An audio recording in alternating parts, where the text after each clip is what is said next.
2025 में कितनी महंगाई हुई, क्या क्या महंगा हुआ, क्या हुकूमत आवाम को रिलीफ देने में नाकाम रही, नए हैरान कर देने वाले आदाद शुमार सामने आ गए।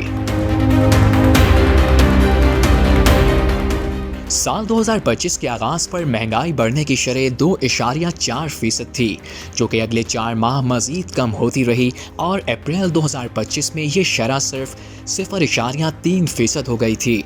पाकिस्तान में मौजूदा हुकूमत के क़याम के बाद से कुछ माशी इस्तेहकाम देखा गया। महंगाई बढ़ने की शरह 2 सालों में तकरीबन 30% से कम होकर अब 6% पर आ गई है।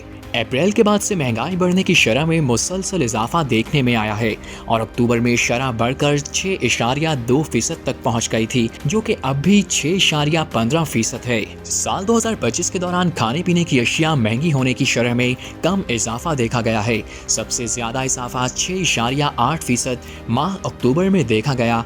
इदारा शुमारियात के मुताबिक साल के वस्त में महंगाई बढ़ने की शरह की बड़ी वजह सैलाब में फसलों के नुकसानात और सप्लाई चेन मुतासर होने से हुआ। इसके अलावा अफगानिस्तान के साथ सरहदी रास्ते बंद होने और तजारत ख़त्म होने से ज़रूरी अशिया की कीमतें बढ़ गईं, जिसके बायस महंगाई की शरह में इजाफा हुआ। एक मरतबा टमाटर की फ़ी किलो कीमत 500 रुपये से बढ़ गई।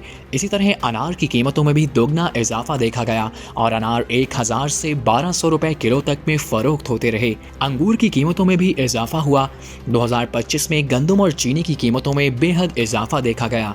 गंदम की फीमन कीमत साल के आगाज में 2000 रुपये थी, जो कि अब तकरीबन 5000 के करीब पहुंच चुकी है। और इसी तरह 20 किलो वाले आटे का थैला, जिसकी कीमत 1200 रुपये थी, 2500 रुपये तक भी पहुंच गई है। चीनी की फी किलो कीमत साल के आगाज में 150 और 160 रुपये थी, जो कि अगस्त और सितंबर में 200 रुपये फी किलो से बढ़ गई थी।